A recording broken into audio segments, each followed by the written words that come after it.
हमारे सभी YouTuber family को बहुत बहुत जय जय श्री सीताराम। जैसा कि हम सभी को मालूम है कि जीवन में 7 अंकों का बहुत महत्व है। हफ्ते में 7 दिन होते हैं और जो संगीत में 7 स्वर हुआ करते हैं, उसी तरीके से हमारे इस शरीर में 7 चक्र होते हैं। जब ये इम्बैलेंस हो जाते हैं तो हमारे को रोग, निराशा और तमाम तरीके के दुख घेर लिया करते हैं।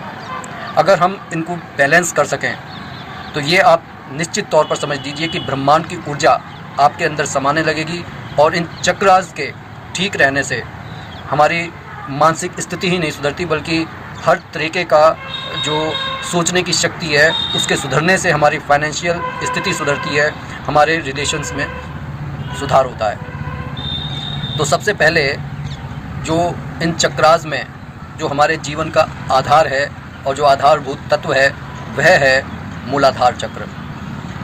जब किसी घर की नींव मजबूत होती है तब आप ये समझ लीजिए कि वह मकान एक बहुत मजबूती के साथ बरसों तक खड़ा रह सकता है।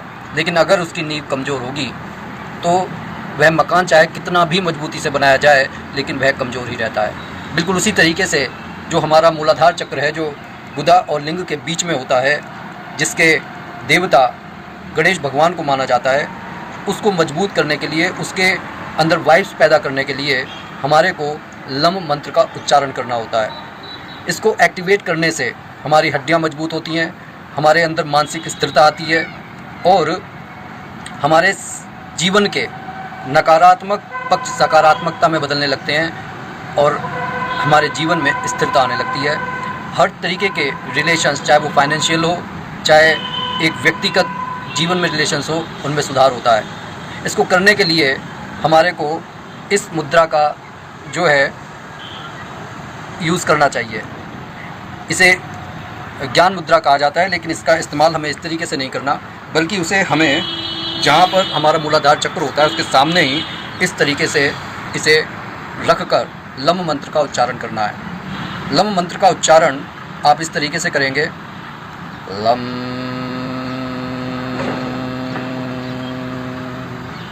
इस तरीके से हर सुबह एक निश्चित समय पर आप 11 बार लम मंत्र का उच्चारण करें और धीरे धीरे आप ये देखेंगे कि आपके मूलाधार चक्र में वाइब्रेशंस पैदा हो रही हैं, वो स्वस्थ हो रहा है।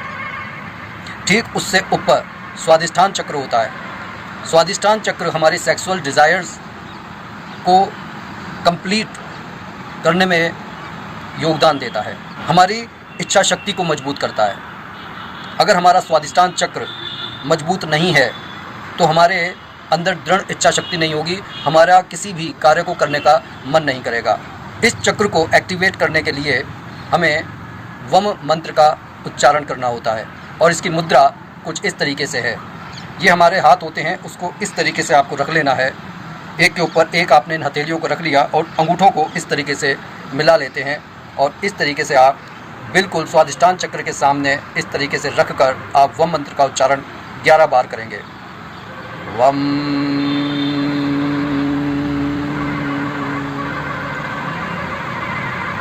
धीरे धीरे से आप पाएंगे कि आपकी इच्छा शक्ति मजबूत हो रही है और आप किसी भी कार्य को करने का बीड़ा उठा लेते हैं तो दृढ़ प्रतिज्ञ होकर उसे करते हैं। ठीक उससे ऊपर हमारा मणिपुर चक्र होता है। तो मैं आपको जो बता रहा हूँ कि मणिपुर चक्र हमारे मान सम्मान, सुख संपत्ति, वैभव के लिए जिम्मेदार होता है। ये लगभग हमारे नाभि के सामने होता है और इसकी मुद्रा इस तरीके से होती है कि आपने दोनों हथेलियों को इस नमस्कार की मुद्रा में करके इन अंगूठों को क्रॉस कर लेते हैं और ठीक उसके सामने रखकर आप रम मंत्र का उच्चारण करते हैं। रम।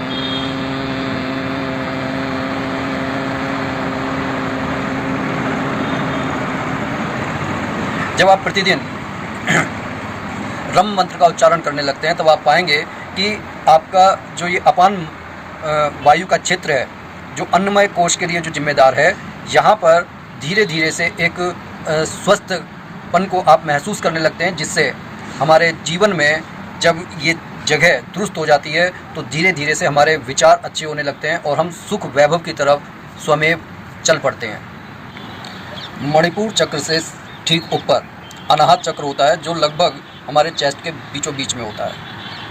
ये एक प्रेम का कारक है। चाहे वो प्रेम आप खुद से करते हो, समाज से करते हो, या फिर आप समाज के लिए कुछ करना चाहते हो, तो उस प्रेम को जागरण करने के लिए ये होता है। लेकिन इसको मजबूत करने के लिए, क्योंकि इससे हमारे श्वास नली वगैरह मजबूत होती है और ये हमारे काफ़ी जीवन में हो रहे बदलावों को किस तरीके से अपनी तरफ ढालने के लिए प्रयास करता है, उसके लिए ये मजबूत होना बहुत ज़रूरी है।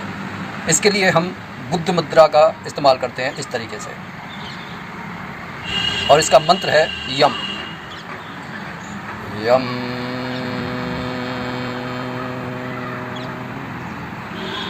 आप ये नोटिस कर रहे होंगे कि जो भी मुद्रा हम बना रहे हैं वो ठीक उन्हीं चक्रास के सामने बन रही है। आप अगर नहीं भी कोशिश करते हैं तब भी ये जो मुद्राएं हैं ये ऑटोमेटिक उसके सामने ही बनेंगी। देखिए, अनाहत चक्र से ऊपर ये हमारी ग्रीवा में विशुद्धि चक्र होता है। विशुद्धि चक्र वाक शुद्धि के लिए होता है। कभी आप प्रेजेंटेशन अगर करने जाते हैं तो आप अगर हम मंत्र का उच्चारण करते हैं तो धीरे धीरे से ये जो आपका विशुद्धि चक्र है ये एक्टिवेट होने लगता है, ये मजबूत होता है। और इसको बनाने के लिए जो मुद्रा है, आप इनको इस तरीके से क्रॉस कर लेंगे और इसे इस तरीके से मिला लेंगे। रखने के लिए आप कहीं पर भी रख सकते हैं, लेकिन जितना आप जिस चक्रा के निकट जिसकी जो मुद्रा है उसी के पास में रखेंगे और आप उस मंत्र का उच्चारण करेंगे तो आपको ज़्यादा लाभ मिलेगा। इसके लिए हम जो है बोलेंगे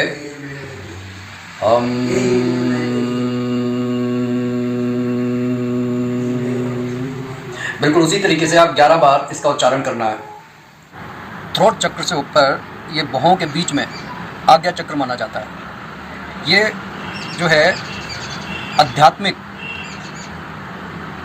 जीवन में आगे बढ़ने के लिए, अपनी नेत्र ज्योति बढ़ाने के लिए और इस संसार के ज्ञान को समझने के लिए आज्ञा चक्र अति महत्वपूर्ण माना जाता है। इसके लिए हम इस मुद्रा का इस्तेमाल करते हैं। हम अपने सभी उंगलियों को फोल्ड कर लेते हैं इस तरीके से। इस अंगूठे को भी फोल्ड करेंगे और इन्हें इस तरीके से लगा लेंगे। सिर्फ ये वाली जो उंगली है अंगूठे के पास वाली, इसको हम इस तरीके से रखेंगे और इन दोनों को मिलाकर इस तरीके से हम अम का उच्चारण करेंगे। जो ऊ होता है उसके ऊपर बिंदु लगी हुई है और ये अम का उच्चारण करेंगे 11 बार। अम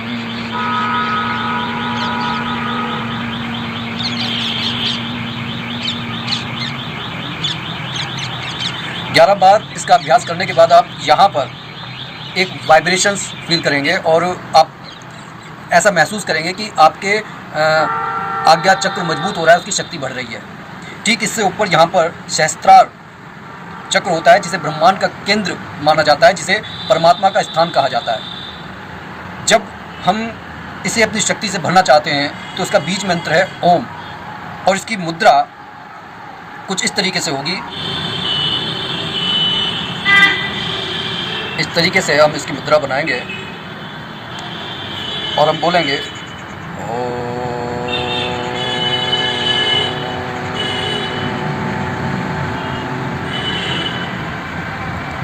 11 बार इसका अभ्यास करने के बाद ही आप यहाँ पर वाइब्रेशन महसूस करेंगे। इसे मजबूत होता हुआ आप महसूस करेंगे।